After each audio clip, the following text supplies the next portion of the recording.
I'm Tori Brennan, and I'm 29 years old. Last Thanksgiving, my father stood up in front of 30 relatives and grounded me like I was a disobedient child, because I dared to ask what my grandmother left me in her will. The entire room laughed. My face burned so hot I could feel my pulse in my teeth. But I looked him dead in the eye and said one word. All right. The next morning, he knocked on my bedroom door, smirking. Finally learned your place? He said. Then he saw the empty room. No clothes, no suitcase, no me. Before he could dial my number, the doorbell rang, and the family lawyer was standing on the porch, trembling, holding a briefcase full of documents my father never knew existed. Mr. Brennan, he said, what have you done?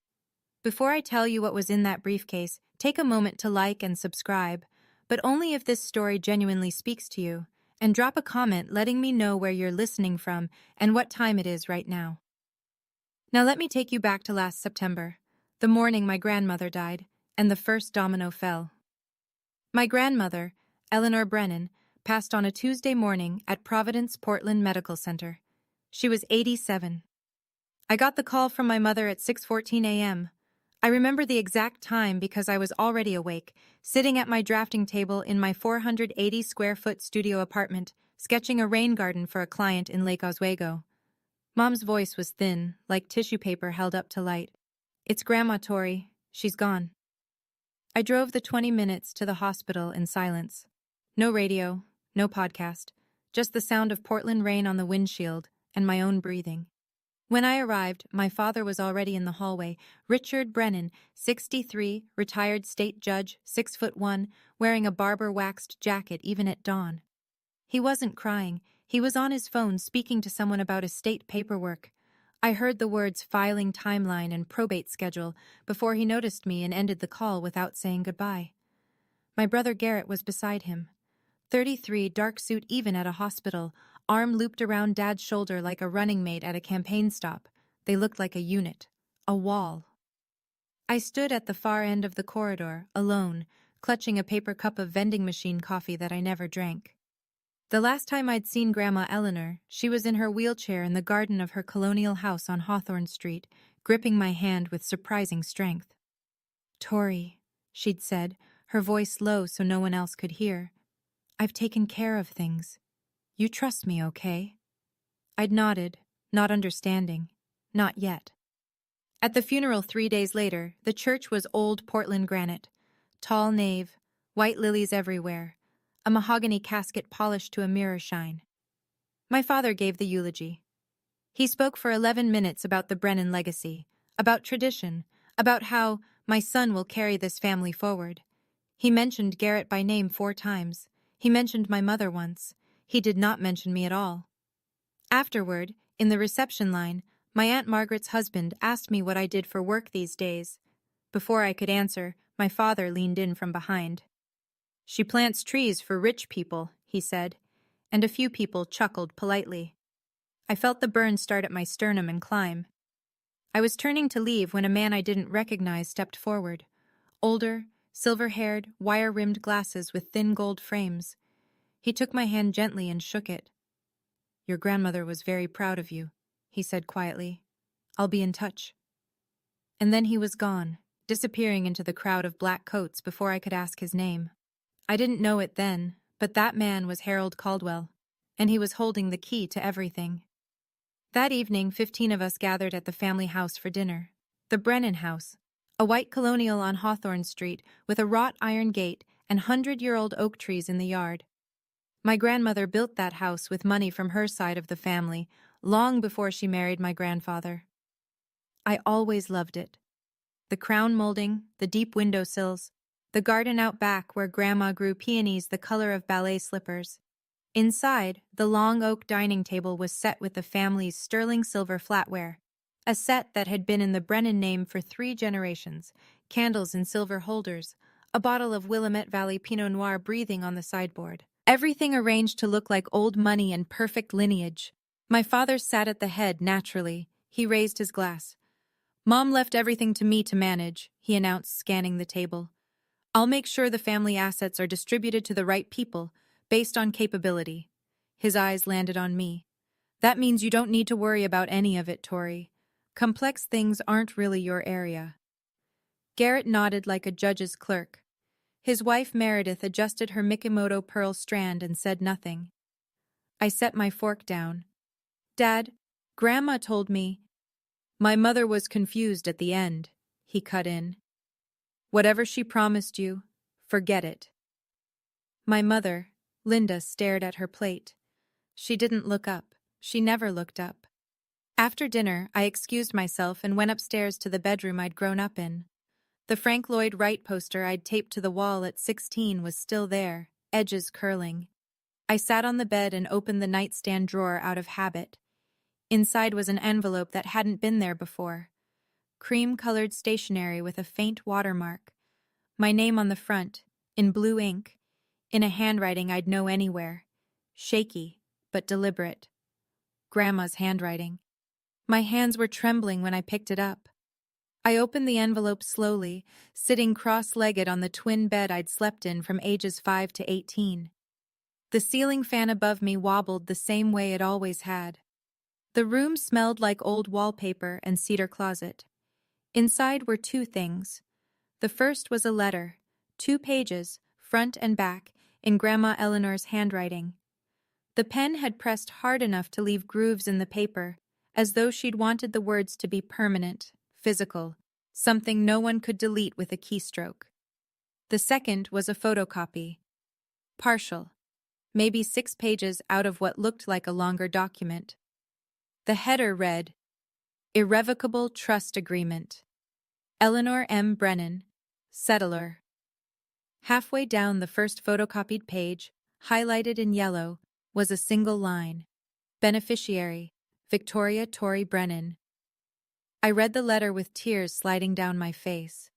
Tori, if you're reading this, then I'm gone, and your father is already doing what I knew he would do. I'm sorry I couldn't stop him while I was alive. I tried, in my way. But men like your father don't hear women. They only hear documents. The original trust is with my attorney, Harold Caldwell. His office is on Northwest 23rd Avenue in Portland. The copy I've left you is partial, not enough to prove anything on its own, but enough for you to know I'm telling the truth. Don't show this to anyone. Not your father, not Garrett, not even your mother. I love Linda, but she will tell Richard. Wait until the right time, and Harold will know what to do. You were always my architect, Tori, the one who builds. Don't let them tear you down. All my love, Grandma. I folded the letter back into the envelope and pressed it against my chest. The photocopy was incomplete.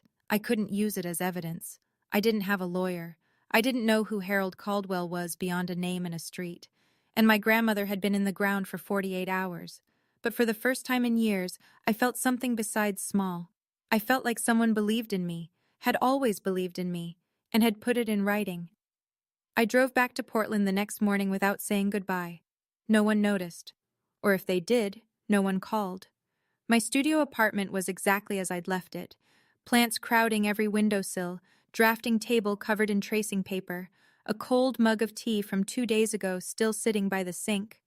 I loved this place, even though it was small enough that I could touch opposite walls if I stretched.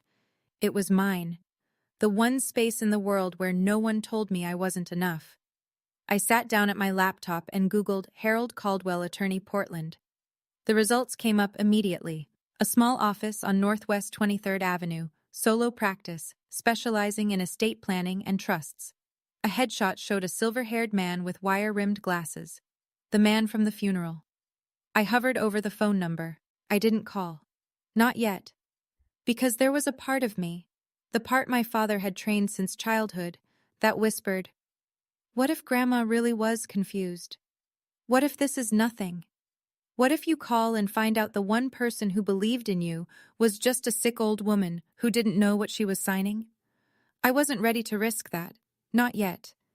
Instead, I turned to work. A landscape architecture firm in the Pearl District had a deadline in 2 weeks, a rooftop garden for a new condo development. I needed the paycheck. I was still carrying $38,000 in student loans, $420 a month, from the 1 year of law school I'd attended before dropping out to pursue design. The year my father said I betrayed the family. I was checking email to confirm the project specs when I saw it. Buried between a newsletter and a shipping notification. An email from Garrett. No, not to me. Forwarded to me. By accident. Subject line. R.E. Trust Amendment. Draft Petition. My stomach dropped. I clicked it open, scanned the first lines. Then my phone buzzed with the project deadline reminder, and I had to close the laptop and get to the office. But I'd seen enough to know that whatever my father was planning, it had already started. 3 weeks passed. I threw myself into work. The rooftop garden project consumed 16-hour days, and I let it, because focus was easier than fear. But the email sat in my inbox like a splinter under skin. I hadn't opened it again. I wasn't sure I wanted to. Then my mother called. "Tori, your father wants the whole family together for Thanksgiving." Her voice had that particular thinness it got when she was relaying Richard Brennan's orders and pretending they were invitations. "He says he wants to mend things." I almost laughed. My father had never mended a thing in his life. He broke things and then told you it was your fault for being breakable. "I'll think about it, Mom." "Please, honey, he's trying." I said I'd let her know and hung up. Then I sat at my kitchen table, a second-hand IKEA piece I'd sanded and restained myself, and finally opened Garrett's accidentally forwarded email. It was a chain. 7 messages between my brother and my father spanning 2 weeks. The subject line, Trust Amendment, Draft Petition, was exactly what it sounded like. Garrett had drafted a legal petition to the court requesting a change of beneficiary on Grandma Eleanor's trust. The grounds cited were financial incompetence of the named beneficiary, me. The petition argued that I had a pattern of unstable career decisions, no significant assets, and outstanding educational debt inconsistent with fiduciary responsibility. My brother had written that about me, in legal language, for a court filing. But the line that made my vision blur wasn't the legal jargon. It was the casual message Garrett had typed to my father at the bottom of the chain. "She won't fight it. She never fights anything. That's the beauty of it, Dad." I sat there for a long time. Then I screenshot every message in the chain, uploaded them to my cloud drive, and backed them up on a thumb drive I kept in my sock drawer. I called my mother back. "Tell Dad I'll be there for Thanksgiving." I was going home, but not to mend anything. The next morning, I called Harold Caldwell's office. A receptionist answered. An older woman with a warm, efficient voice. I gave my name. There was a pause. Then she said, "Ms. Brennan, Mr. Caldwell has been expecting your call. Can you come in today?" 2 hours later, I was sitting across from him in a small office on Northwest 23rd Avenue. Bookshelves lined every wall. Leather-bound legal volumes, dog-eared and tabbed. An oriental rug that had seen better decades covered the floor. On his desk, a coffee mug had gone cold. Harold Caldwell was the man from the funeral. Same silver hair, same wire-rimmed glasses with gold frames, same measured calm. He looked like a man who had spent his career choosing his words with surgical precision. "Your grandmother hired me 20 years ago," he said. "I drafted her original will, her living trust, and 8 years ago, after a conversation that troubled her deeply, she asked me to create an irrevocable trust with you as the sole beneficiary." He opened a leather portfolio and slid a document across the desk. The original, thick, cream-colored paper, a notary's red seal from the state of Oregon, signatures at the bottom. $620,000 in an educational trust, managed by U.S. Bank, he said. Irrevocable means your father, as trustee, cannot alter the beneficiary. Any petition to do so requires either your written consent or a court ruling based on evidence of the settler's mental incapacity at the time of signing. He paused. Your grandmother anticipated this. She had her physician, Dr. Margolis, perform a cognitive evaluation the same week she signed. The results are in the file. She was fully competent. I exhaled. It was the first full breath I'd taken in weeks. There's more, Caldwell said. Your father filed a petition 3 weeks ago requesting a change of beneficiary. He listed Garrett. He told the court he was unable to locate you to obtain consent. The old lawyer's jaw tightened. You and I both know that's not true. I showed him the email chain. He read it without expression, then looked up. This is evidence of deliberate breach of fiduciary duty. If you want to fight this, you have everything you need. I want to fight this. He nodded. Then he said, almost as an afterthought, there's one more thing, Tori. Your grandmother also left you the cottage at Cannon Beach. It's included in the trust. I don't think your father knows about it. He never read the full document. I stared at him. The Cannon Beach house. The little cedar cottage where Grandma took me every summer. Where we'd sit on the porch and watch Haystack Rock turn gold at sunset. She'd told me once it was her favorite place in the world. She left it to me. Harold Caldwell looked at me over his glasses. Your grandmother knew exactly what would happen after she was gone, and she spent the last 8 years making sure you'd be protected. He closed the portfolio. The question is, when do you want to use this? Thanksgiving, I said. He's invited the whole family, 30 people. Caldwell studied me for a long moment. Then he gave a single, slow nod. The Wednesday before Thanksgiving, I packed a small bag, 1 change of clothes, my camel wool coat, the nicest thing I owned, bought secondhand from a consignment shop on Alberta Street, a toothbrush, and a manila folder, thick with notarized copies. The originals stayed with Caldwell. We'd agreed on that. He would hold the master set in his office safe, and I would carry copies, notarized, stamped, admissible as secondary evidence if needed. The originals were for the courtroom. The copies were for the family. I drove south through the autumn hills of Oregon. The leaves had gone full amber and rust along the highway, and the sky was that particular northwest gray that couldn't decide between rain and resignation. The Brennan house appeared through the trees like it always did. White colonial facade, wrought iron gate, the ancient oaks standing guard. From the outside, it looked like a postcard. This is what a good family looks like. That was the whole point. My mother met me at the door. She hugged me a beat too long, the way she did when she wanted to say something but wouldn't. Your father's in the study, she murmured. He's in a mood. I carried my bag upstairs, my old bedroom, the Frank Lloyd Wright poster, the twin bed, the nightstand drawer, now empty. I'd taken the envelope last time. From downstairs I heard Garrett's voice, then Meredith's bright, performative laugh, the clink of a wine glass. I knelt and slid the manila folder under the mattress. Then I went to the window. The backyard garden, Grandma's peony beds, was overgrown and gray. Nobody had tended it since she'd gotten too sick to kneel. The sight of it made my throat tight. I pressed my palm flat against the cold glass and whispered to no one, I'm here, Grandma. Downstairs, the Camus Cabernet was open, the granite fireplace was crackling, and my father hadn't stood up when I walked in. He looked at me from his leather chair and said, Oh, you came.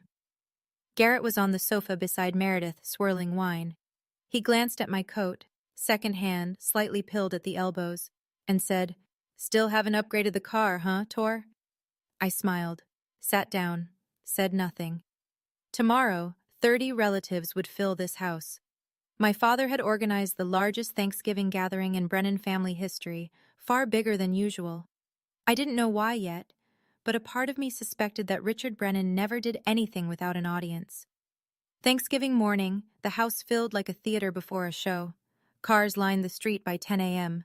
Aunt Margaret and Uncle Don from Bend, the Paulson cousins from Eugene, Great-Aunt Judith who flew in from Scottsdale. By noon, there were 32 people in the Brennan house, and the noise was a living thing.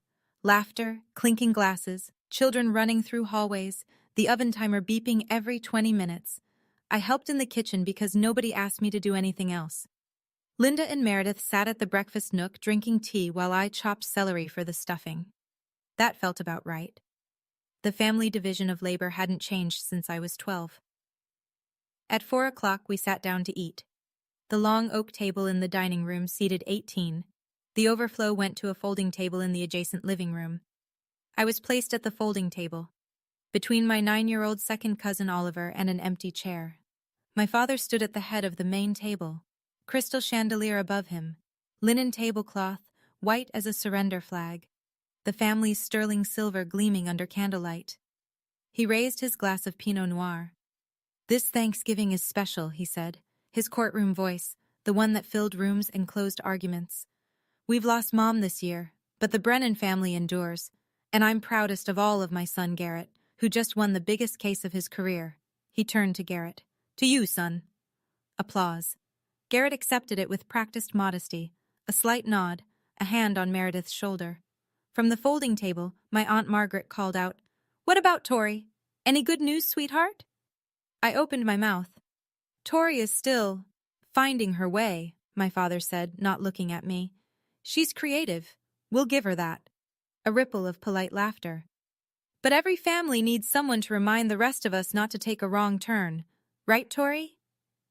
The laughter rolled across both tables like a wave, and I sat there absorbing it the way I had since I was a child, spine straight, face neutral, hands in my lap. Oliver, the 9-year-old beside me, looked up and whispered, "Are you okay?" I nodded and handed him a bread roll.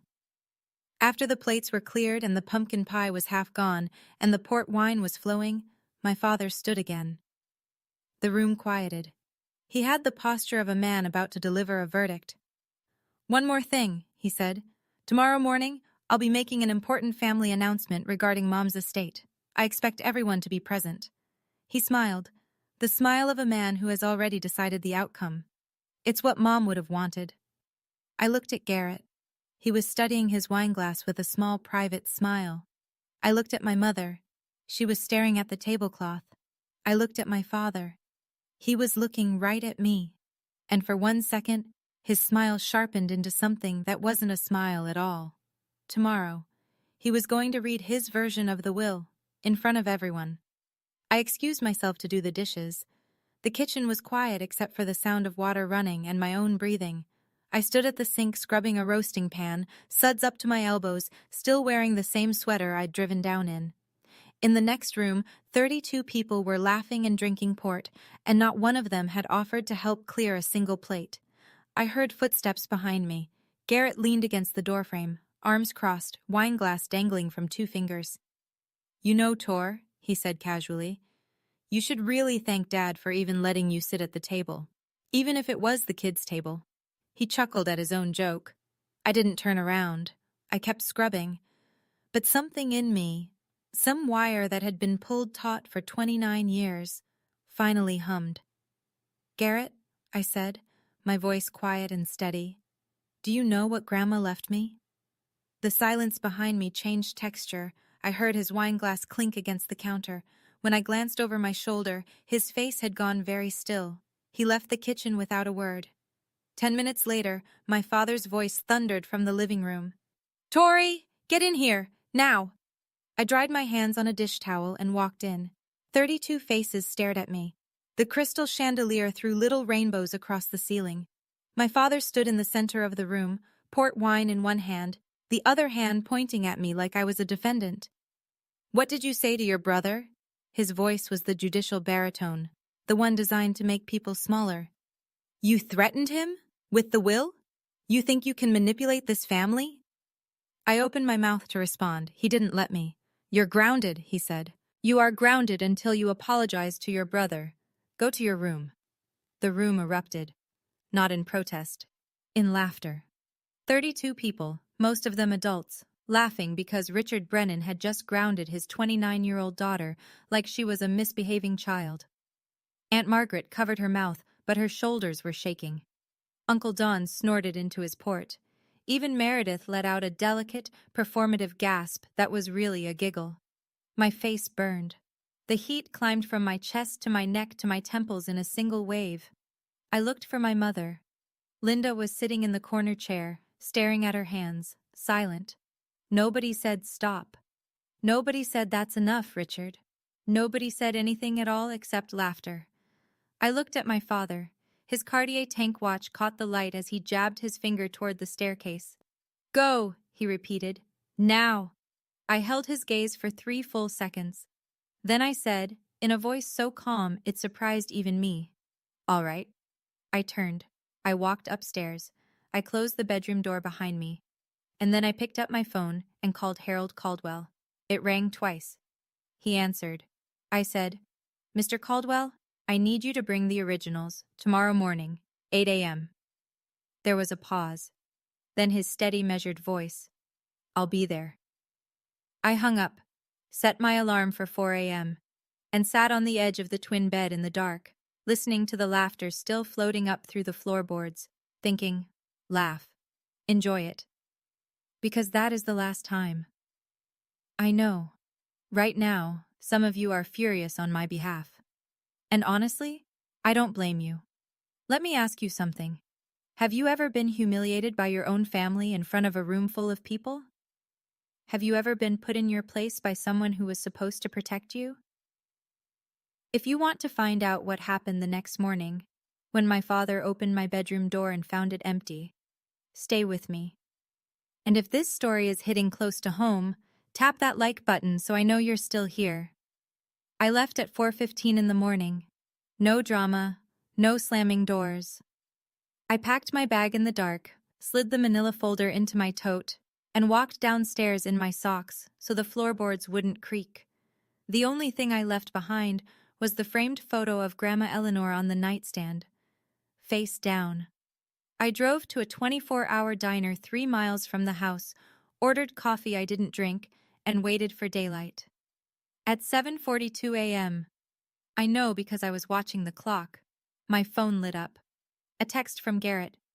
Where are you? Dad's looking for you. I didn't respond. Inside the Brennan house, I'd learn the details later from my cousin Danny, the morning unfolded like this.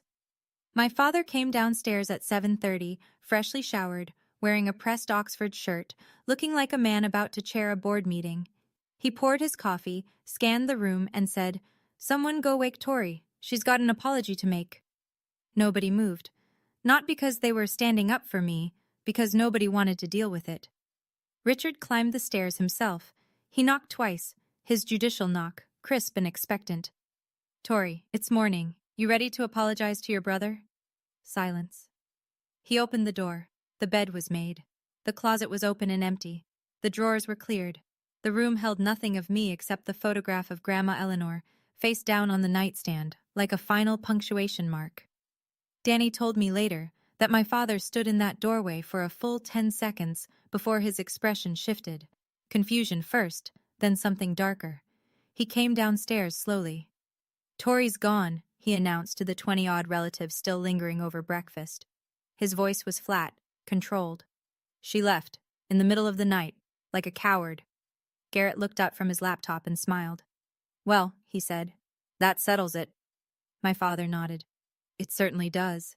Now, I was planning to make the estate announcement at 10, but since the only person who might object has run away.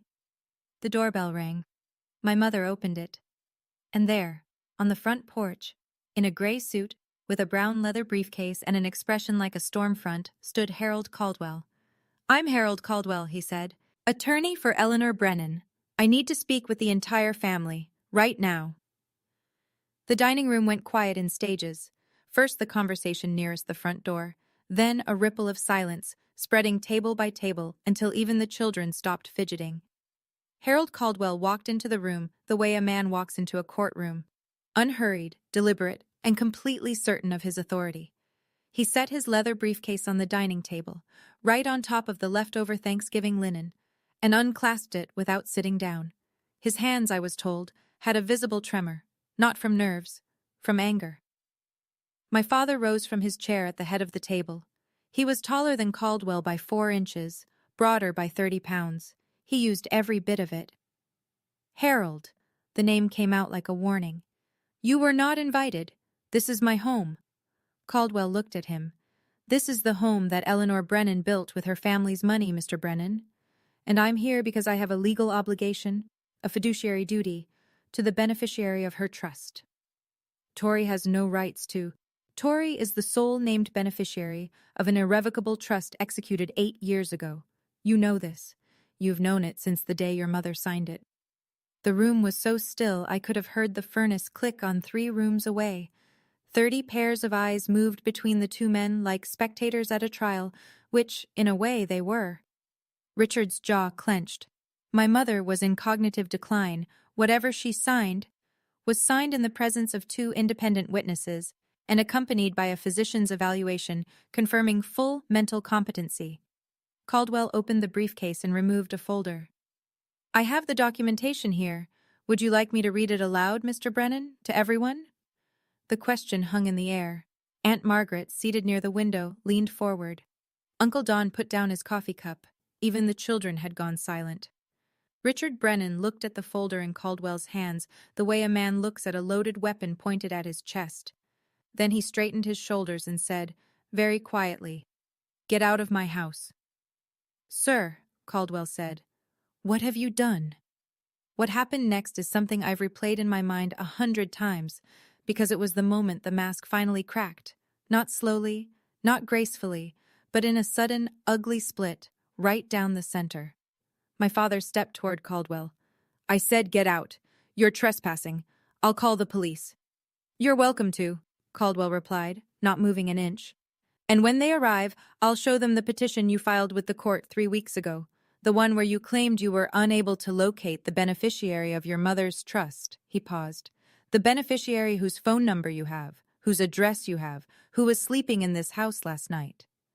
Richard's face went through a sequence, red, then white, then a kind of mottled gray that I'd never seen on a living person. Around the room, I could see the reaction spreading, Margaret pressing her hand to her mouth, Uncle Don's brow furrowing, cousins exchanging glances. That's when Garrett stood up. My brother, the golden child, the lawyer, the one who always knew the right angle, stepped forward with his hands raised in a calming gesture. "Mr. Caldwell," he said smoothly, "I appreciate your concern, but any documents you're referencing can be contested in the appropriate legal—" "You drafted the petition, didn't you, Mr. Brennan?" Caldwell turned to face him. His voice was quiet, precise, surgical. "You prepared a filing to change the beneficiary of an irrevocable trust on behalf of your father, who is also the trustee. I have the emails." Garrett's composure didn't shatter. It evaporated. One moment he was a confident attorney, the next he was a man whose mouth had gone slack and whose eyes had darted, involuntarily, unmistakably, to his father.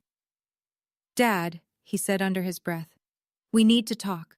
Privately." Richard didn't even look at him. "No, I have nothing to hide." Aunt Margaret stood up from her chair.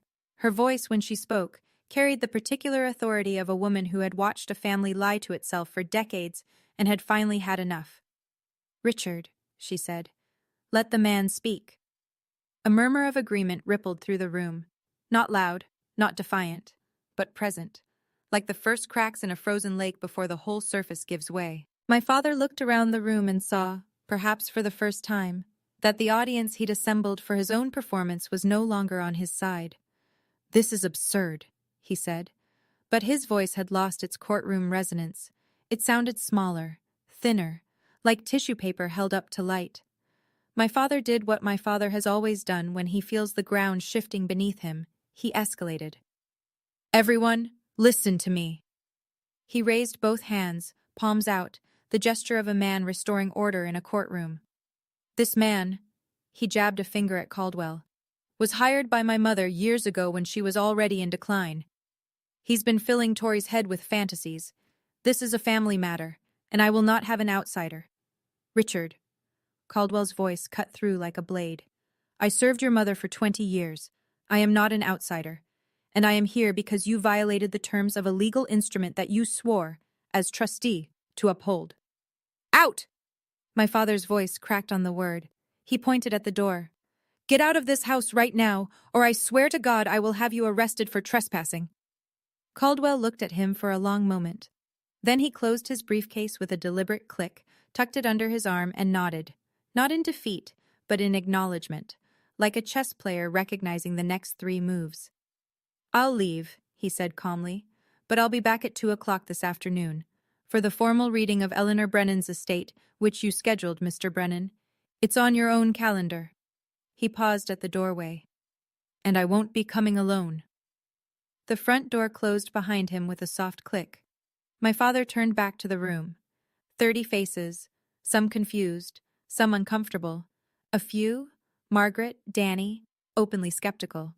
He smoothed his shirt, adjusted his watch, and reassembled his composure the way a man straightens a painting after an earthquake. "I'm sorry you all had to see that," he said. "Tori hired some bargain basement lawyer to stir up trouble. It's what she does. She runs from responsibility and then causes chaos from a distance." He shook his head with practiced sadness. "This afternoon, I'll read Mom's will properly, and everything will be clear. I promise you that." Garrett, who had been standing frozen by the sofa, sat back down and pulled his laptop onto his knees. His fingers moved quickly, deleting something, I'd later realize. Emails. The room exhaled. People returned to their coffee, their conversations, their children. The crisis had been deferred. Richard Brennan was still in control, or so he believed.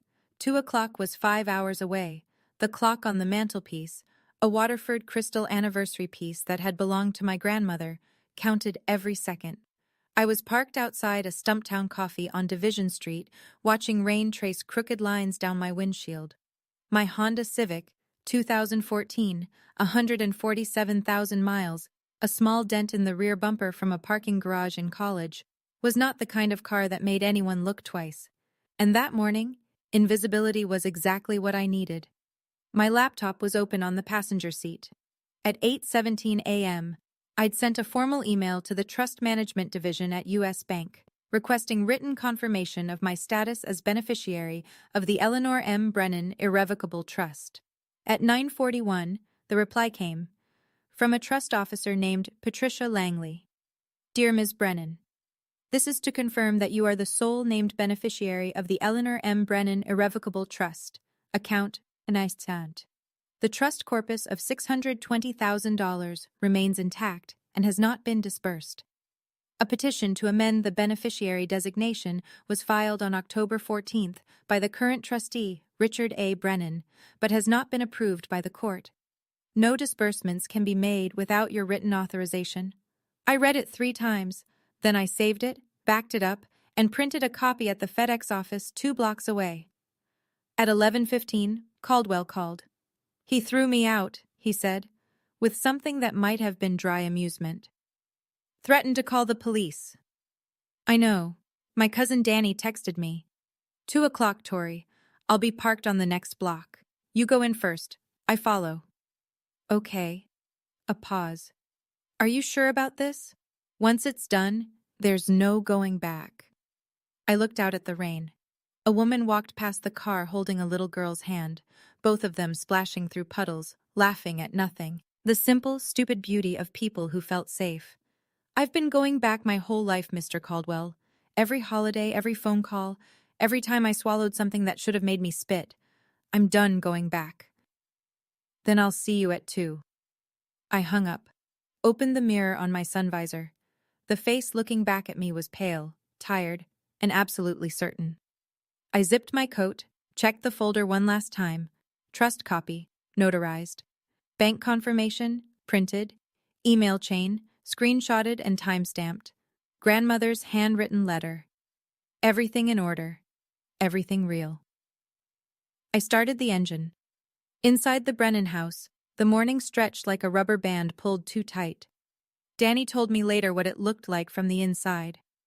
After Caldwell left, the casual post-Thanksgiving ease had curdled. People were still talking, still pouring coffee, still picking at leftover pie. But the conversation had a new undercurrent, the kind of tension where everyone is discussing the weather but thinking about the earthquake. Aunt Margaret cornered my mother in the hallway by the guest bathroom. "Linda," she said quietly, "is Richard sure everything is in order? That lawyer this morning didn't look like a man who was bluffing." My mother's eyes were rimmed red. "I don't know, Margaret. Richard doesn't tell me about the finances. He never has." Margaret looked at her for a long moment and said nothing, which from Margaret said everything. In the kitchen, Danny pulled out his phone and texted me. "You okay? What's going on?" I replied, "I'm okay. Be there at 2. Please be in the room when I get there." He wrote back instantly, "I'm not going anywhere." Meanwhile, in my father's study, the room with the leather chair, the legal volumes on mahogany shelves, the framed photos of Richard shaking hands with various Oregon judges. My father was making phone calls. Danny heard him through the door, growing louder with each attempt. It was the Friday after Thanksgiving. Every attorney's office in Portland had their voicemail on. Richard Brennan, former judge, could not reach a single lawyer. Garrett appeared in the study doorway. "Dad," he said carefully, "maybe we should postpone the reading. Give ourselves time to—" "No," my father's voice was granite. "I don't retreat. Not from Harold Caldwell, not from Tori, not from anyone. We do this today." Garrett closed his mouth. He looked, Danny said, like a man who has just realized the lifeboat has a hole in it. The Waterford clock on the mantelpiece struck noon. 2 hours. At 12:30, I walked into Caldwell's office for the last time before everything changed. He had the full dossier spread across his desk in 4 neat stacks. I sat across from him, and he walked me through each one, point by point, the way a surgeon reviews an X-ray before cutting. Stack 1. The original irrevocable trust.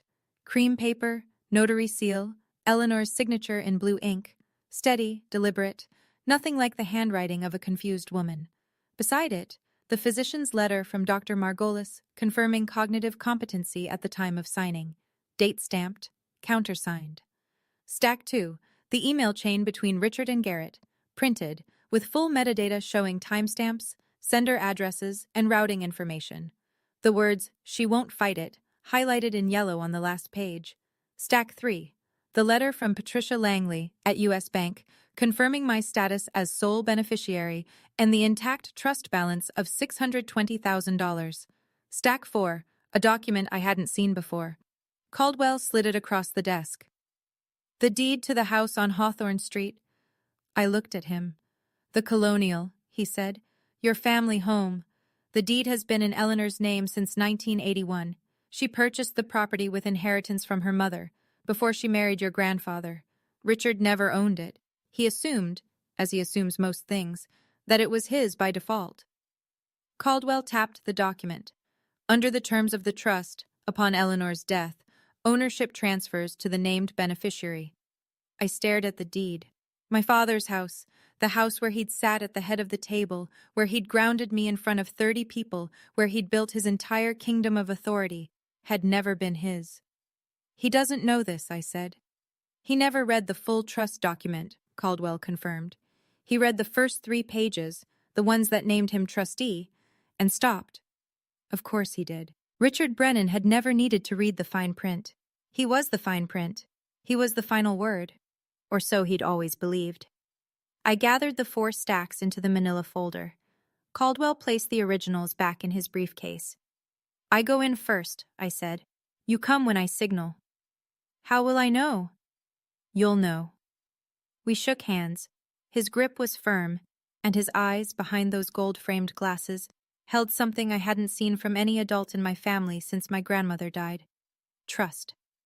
At 1:45, I drove down Hawthorne Street for the second time in 24 hours. The rain had stopped. A thin November sun was pushing through the clouds, turning the wet street into a mirror. The oak trees along the block were almost bare now, their branches sketched black against the pale sky like cracks in porcelain. I drove slowly. I wasn't stalling. I was remembering. This was the street where Grandma Eleanor taught me to ride a bike. The sidewalk where she walked me to school the year my parents couldn't be bothered. The front yard where she'd knelt beside me in the dirt and shown me how to transplant a seedling without disturbing its roots. "The secret," she'd said, pressing my small hand into the soil, "is to take the whole root ball. You don't leave any part of yourself behind." My phone buzzed. "Linda." I pulled over and answered. "Tori, where are you?" My mother's voice was strained, pleading. "Your father is furious. Just come home and apologize, and this can all be over. Please." "Mom," I said, "I'm coming home, but not to apologize." A silence, then very small. "What are you going to do?" "The right thing." I hung up. Parked on the block behind the house, next to Caldwell's silver sedan. He was sitting in the driver's seat, briefcase on his lap, reading glasses on. He glanced at me through the windshield and gave a single nod. I got out of the car. Camel coat. Canvas tote with the manila folder inside. My hands were steady. The gate was open. The front door was unlocked. From inside I could hear voices. The murmur of 30 people assembled and waiting for Richard Brennan to tell them how the world was supposed to work. I walked up the porch steps my grandmother had built and pushed the door open. I slipped in through the kitchen entrance and stood in the hallway, just out of sight of the living room. Through the archway, I could see the scene my father had staged. The living room had been rearranged. Chairs pulled from the dining room, the den, even the porch, all facing the fireplace, like pews facing an altar. 30 people, seated and attentive. Richard stood before them in his pressed Oxford, reading glasses perched on his nose, tortoiseshell frames, the ones he used to wear on the bench. In his hand, a single sheet of paper. He held it the way judges hold verdicts, high enough that everyone could see it, low enough that no one could read it. "Thank you all for being here," he said. "As you know, my mother's passing left certain matters to be settled. I've reviewed her wishes carefully, with input from Garrett, and I want to share the distribution plan she intended." He paused for effect. The room was silent. "The family trust will be consolidated under my management. The educational fund, $620,000, will be transferred to Garrett for stewardship of the next generation." He glanced up, as though checking his audience. "As for Tori," a small, merciful smile. "Mom wanted her to have a gesture of goodwill. $5,000. A few sympathetic nods. Meredith placed her hand on Garrett's arm. Garrett lowered his eyes in a performance of humility so polished it could have won an award. "Are there any questions?" my father asked. From the hallway, I took a breath, pulled the manila folder from my tote, and stepped into the room. Behind me, the front door opened quietly. Harold Caldwell walked in. "I want you to picture this for a second. You walk into a room. 30 of your relatives are sitting there. Your father has just told all of them that you're worth $5,000. He's holding a piece of paper like it's a gavel. And you're holding the truth. What would you do? Tell me in the comments.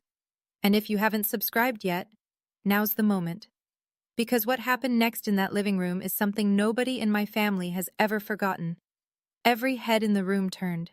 32 faces, some surprised, some confused, a few genuinely pleased to see me. My cousin Danny, sitting in the back row, gave me a small nod. Aunt Margaret straightened in her chair. My father's expression went through 3 phases in 2 seconds: surprise, annoyance, then a hardening. The courtroom mask snapping back into place. "Well," he said, "the prodigal daughter returns." A few obligatory chuckles from the crowd. "I assumed you'd run off for good this time. Are you here to apologize to your brother?" "No," I said. My voice was level, calm in a way that surprised me, because my heart was slamming against my ribs so hard I was sure people could see it through my coat. "I'm here to hear the will, the real one." I walked past him, past his pointed finger, past his Cartier watch, past the chair where he'd held court for 30 years, and set the manila folder on the table beside the fireplace. Caldwell stepped in behind me. Briefcase, gray suit. The quiet authority of a man who had been doing this for decades. "What is this?" Richard said. The annoyance was curdling into something uglier now. "I told you this morning. Get out of my house." I turned to face the room. Not my father. The room. The people. "I'm sorry to interrupt," I said, "but what my father just read is not my grandmother's will. It's not her trust document. It's a distribution plan he wrote himself." I placed my hand on the folder. "This is the original irrevocable trust that Eleanor Brennan executed 8 years ago. It was filed with her attorney, Mr. Caldwell, and verified by U.S. Bank, the institution managing the trust fund." I opened the folder. My grandmother named one beneficiary, me. Silence. Not the polite, performative silence of a family gathering. The absolute atmospheric silence of a room full of people who have just realized they are witnessing something they cannot undo. My father's face drained of color, not gradually, all at once, like someone had pulled a plug.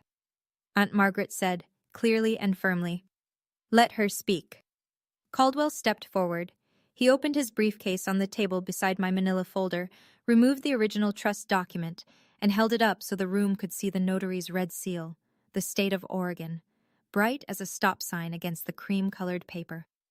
"This is the irrevocable trust of Eleanor Margaret Brennan," he said. His voice carried the way good lawyers' voices carry, without shouting, without strain. Executed on March 14th, 8 years ago. I was present at the signing, along with 2 independent witnesses, a retired clerk of court named Dorothy Haynes and a CPA named Robert Voss. Both are available to confirm. He began to read. The settlor, Eleanor M. Brennan, hereby establishes this irrevocable trust for the sole benefit of her granddaughter, Victoria Torrey Brennan. He paused and looked at the room over his glasses. Trust corpus. A sum of $620,000, held and managed by U.S. Bank, Portland, Oregon. Additionally, the real property located at 4714 Hawthorne Street, Portland, Oregon, deed recorded under Multnomah County, originally purchased in 1981, shall transfer to the beneficiary upon the settler's death.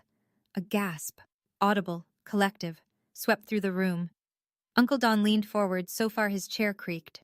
Margaret closed her eyes briefly, then opened them and looked directly at my father. "The house," someone whispered from the back row. "She left her the house?" Caldwell continued. As trustee, Richard A. Brennan was given administrative authority only. He was expressly prohibited from altering the beneficiary designation, disbursing funds without the beneficiary's written consent, or encumbering the real property in any way. Caldwell lowered the document and looked at my father.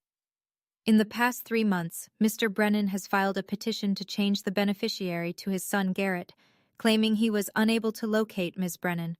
He also failed to notify her of the trust's existence after Eleanor's death, as required by Oregon law. Caldwell reached into the briefcase and produced the printed email chain. He held it up, the yellow highlighting visible from across the room. These are emails between Richard Brennan and Garrett Brennan, in which Garrett drafted the fraudulent petition and Richard approved it. He read aloud the line that had burned itself into my memory. "She won't fight it. She never fights anything. That's the beauty of it, Dad." The room turned to look at Garrett. My brother was sitting very still, his hand frozen on Meredith's arm. His face had gone the color of ash. Meredith slowly, carefully extracted her arm from under his hand and folded both of hers in her lap. Aunt Margaret shook her head. Uncle Don muttered something under his breath. Danny stood up from his chair in the back row and walked forward to stand beside me, not saying anything, just standing there. Present. My father opened his mouth, closed it, opened it again. "She was confused," he said, but the words came out threadbare, worn through from overuse. "My mother didn't know what she was signing." Caldwell's response was immediate and surgical. "Your mother's physician, Dr. Helen Margolis, conducted a cognitive evaluation the same week as the signing. The results are documented and included in this file." He placed the medical report on the table. Eleanor Brennan scored in the 93rd percentile for her age group. She was sharper than most of the people in this room. A long beat of silence. Then, from the back, Great Aunt Judith, 81 years old, Eleanor's younger sister, who had said almost nothing for 2 days, spoke. "Eleanor told me about the trust," she said quietly. 8 years ago, she said, "Richard will try to take it, but I've made sure he can't." She knew. She always knew. My father looked at Judith, then at Margaret, then at the room full of faces that were no longer looking at him with respect or deference, or even polite neutrality.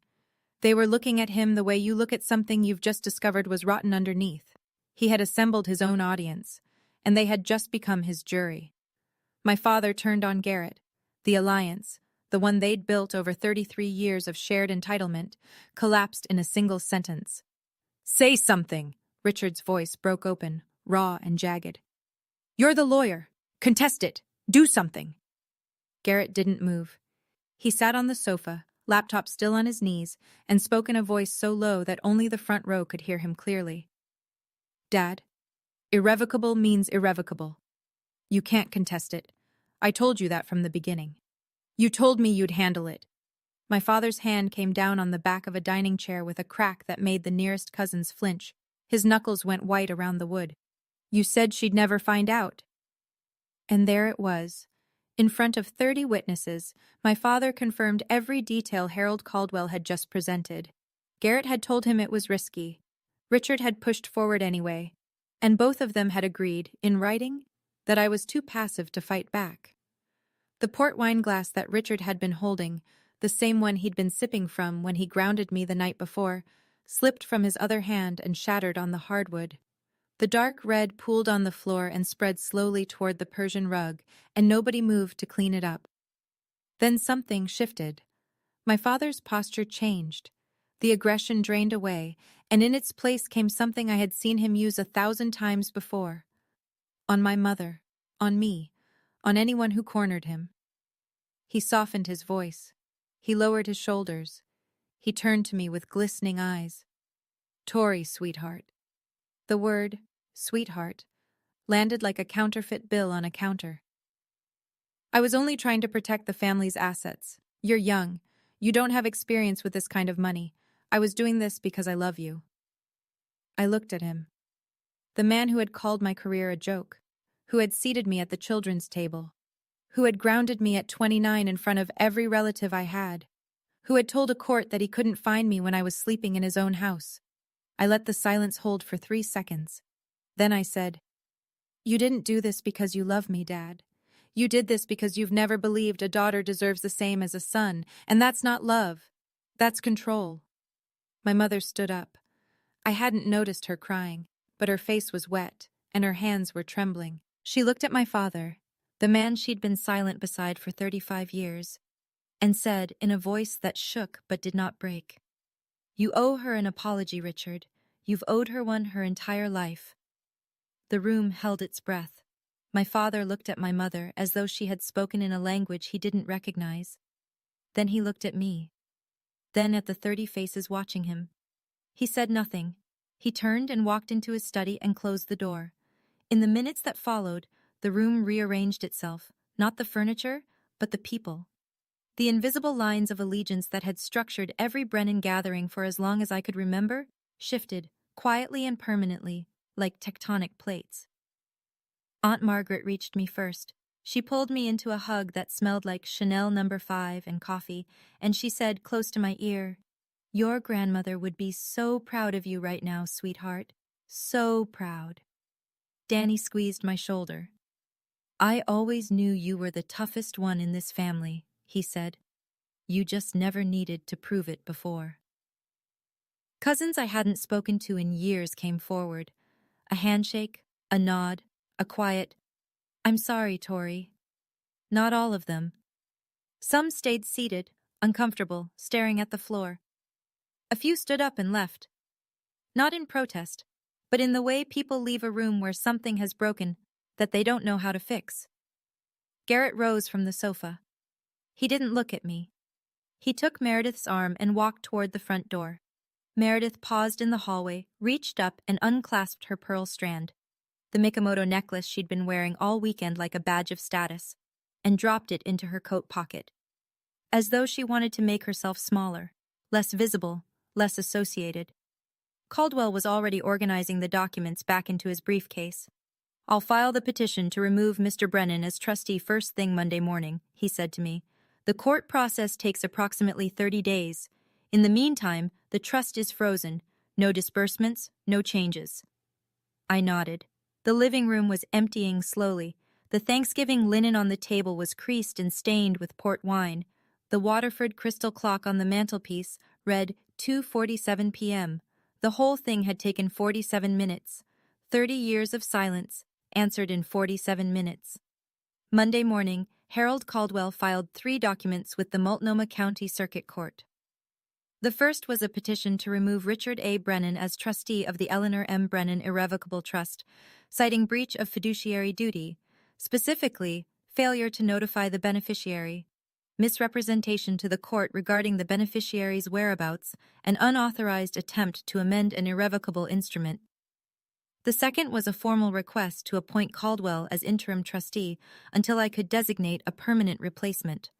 The third was a complaint filed with the Oregon State Bar against Garrett R. Brennan, alleging violation of the rules of professional conduct, specifically drafting a fraudulent petition to benefit an immediate family member while concealing a conflict of interest. Within 2 weeks, the court granted the trustee removal on an interim basis. Richard didn't contest it. His own attorney, a man named Foster from a mid-tier firm in Lake Oswego, whom he'd finally managed to reach the following Monday, advised him bluntly that he had no legal footing. "Irrevocable means irrevocable, Judge Brennan," Foster reportedly said. "And the email evidence is damning. If you fight this, you'll lose, and it'll cost you $60,000 to find that out." The $620,000 educational trust was transferred to an account in my name at U.S. Bank. Patricia Langley, the trust officer, called me personally to confirm. The deed to 4714 Hawthorne Street was updated.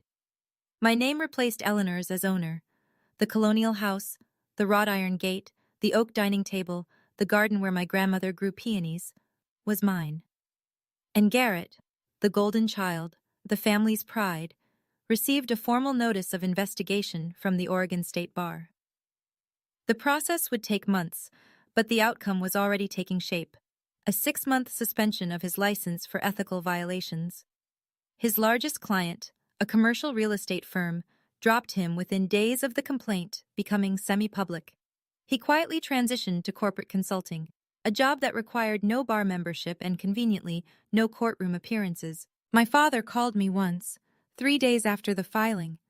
I answered because I thought, even then, even after everything, that maybe he would say the words. He didn't. He said, "You've destroyed this family."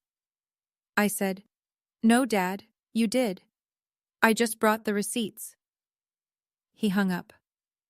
I haven't heard from him since. 2 weeks after the court order, I drove to Hawthorne Street with a single key on a plain brass ring that Caldwell had handed me across his desk.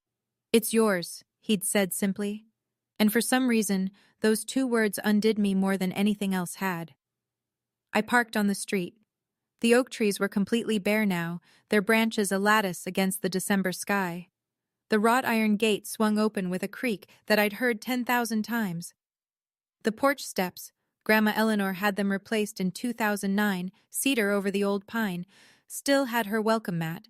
Faded green, a pattern of ferns. I turned the key.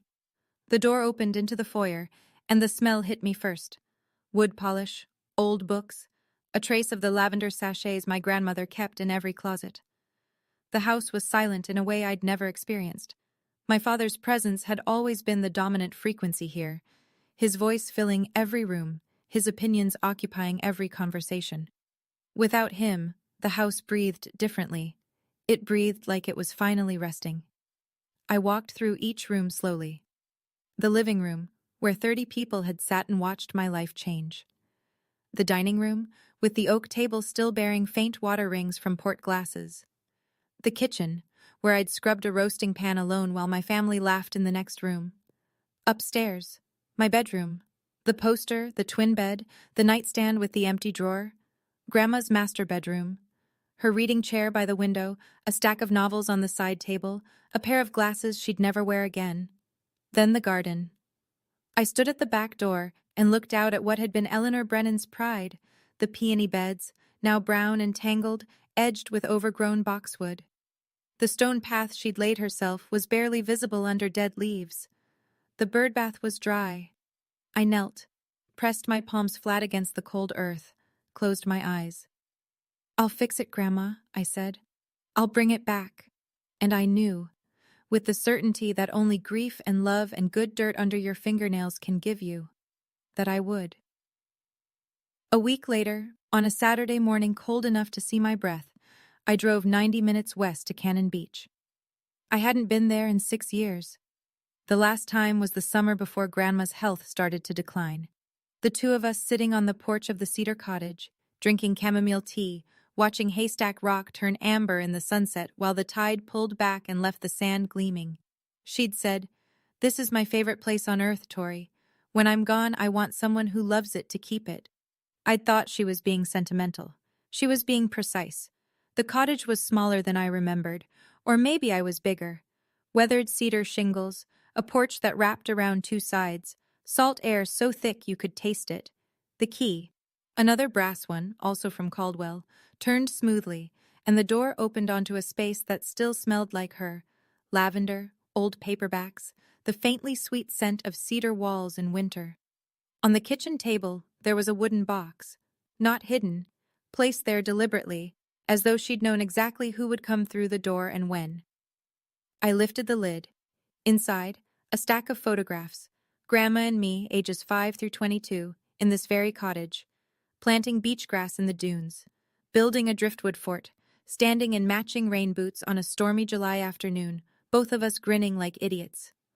Under the photographs, a letter, short this time, just a few lines. Tori, if you're reading this, you were brave enough. I knew you would be. This house is yours. It always was. I was just keeping it warm for you. Start over here if you need to, or come when the world is too much. Either way, it's waiting. I am so proud of you. Always. Grandma. I sat on the porch, her porch, my porch, and cried. Not the way I'd cried in the twin bed at Hawthorne Street, stifled and ashamed. This was different. This was the kind of crying that opens something instead of closing it, the kind that leaves you lighter, not emptier. The ocean was gray and vast and completely indifferent to everything that had happened in that living room, and there was a strange comfort in that. The tide didn't care about Richard Brennan's courtroom voice. The waves didn't know what an irrevocable trust was. Haystack Rock had been standing there for 15 million years and would keep standing long after all of us. The Brennans, the grudges, the folding tables were gone. I wiped my face, took a breath of salt air, and for the first time in months, felt something I'd almost forgotten the shape of. Peace. That Sunday night, back in Portland, I sat at the oak dining table in the Hawthorne house, my house, and wrote an email to my family. I wrote it once, read it twice, and sent it without a third draft because I knew if I kept revising, I'd start softening things that needed to stay sharp. To Richard Brennan, Linda Brennan, Garrett Brennan.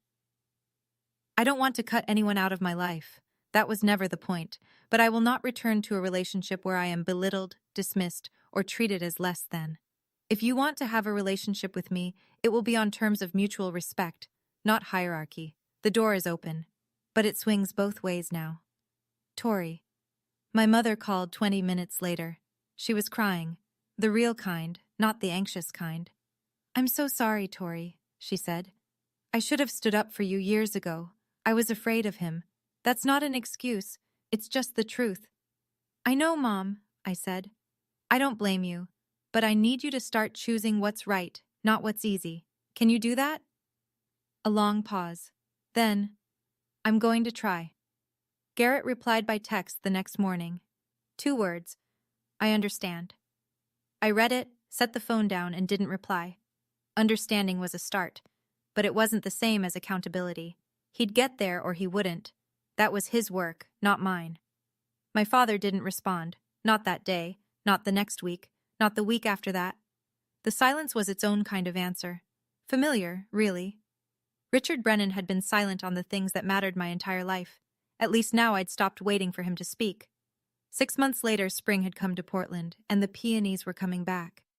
I'd spent the winter on my hands and knees in my grandmother's garden, pruning, clearing, aerating the soil that had gone sour from 2 years of neglect.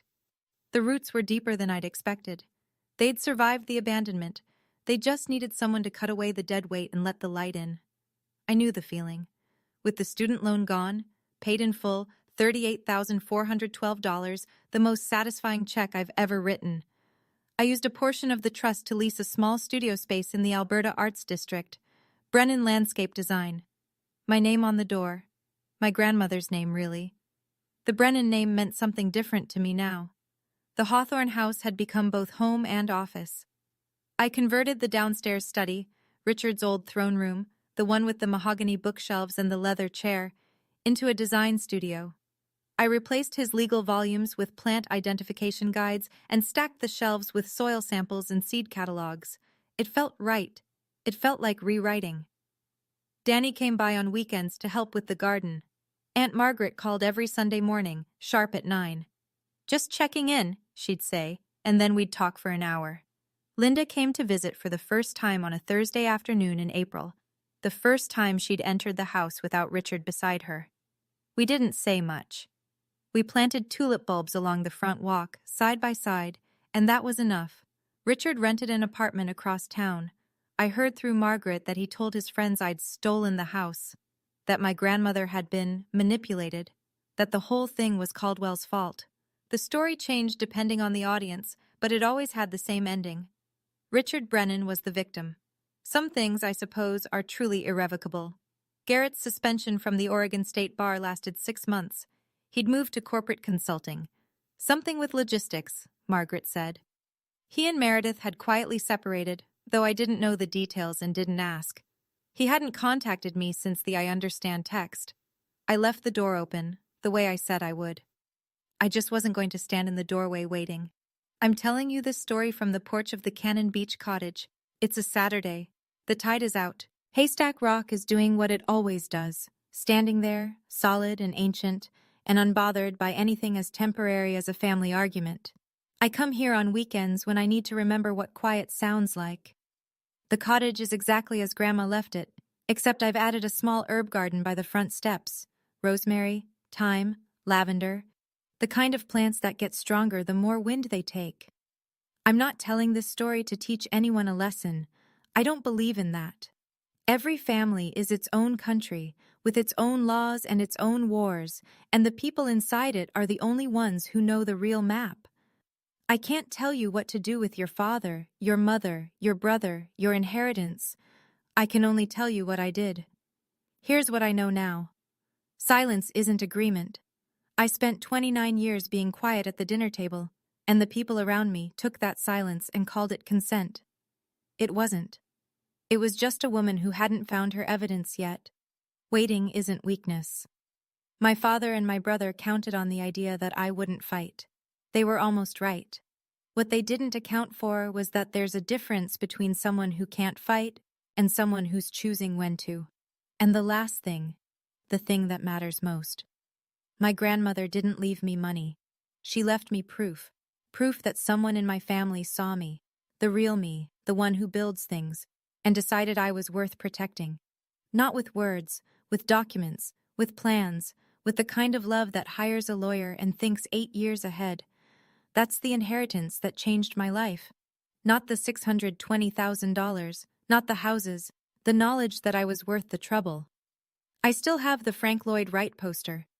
It's on the wall of my studio now, behind my drafting table, edges still curling. I look at it every morning and think about the girl who taped it up at 16, who wanted to build beautiful things and was told that wasn't enough.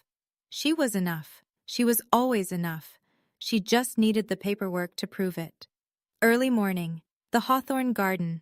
The soil is damp from last night's rain, and the air smells the way Oregon air smells in spring. Green and clean and full of the particular promise that comes from things deciding to grow. I'm on my knees in the dirt, planting peonies. The same variety my grandmother grew.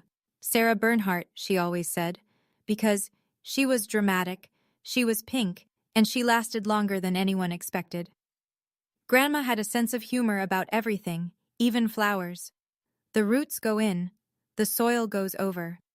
I press it down gently, firmly, the way she taught me, the whole root ball, nothing left behind. The sun clears the roofline and falls across the garden in long, golden bars. Somewhere in the house, my coffee is getting cold. Somewhere in Portland, my father is waking up in a rented apartment and telling himself a story where he's the hero. Somewhere in the future, maybe, he'll stop. I stand up, wipe the dirt from my hands, and notice something on the front porch that wasn't there last night. An envelope. No stamp, no return address. Just my name, in handwriting I'd know anywhere. Not Grandma's this time, but almost as familiar. I open it, a single line. I'm sorry I never stood up. I'm standing now. Mom. I fold the letter. I tuck it into my coat pocket, right next to the one from Grandma, the one I carry everywhere. The cream-colored stationery with the blue ink and the words that saved my life. 2 letters. 2 women. One who planned ahead, and one who finally caught up. I walk back into my house, the house my grandmother built, the house my father lost, the house that was always meant for someone who would take care of it. I close the door, and for the first time in 29 years, it feels like coming home. Thank you for staying until the end. I mean that. If this story made you feel something, anger, relief, recognition, hope, then it did exactly what I needed it to do.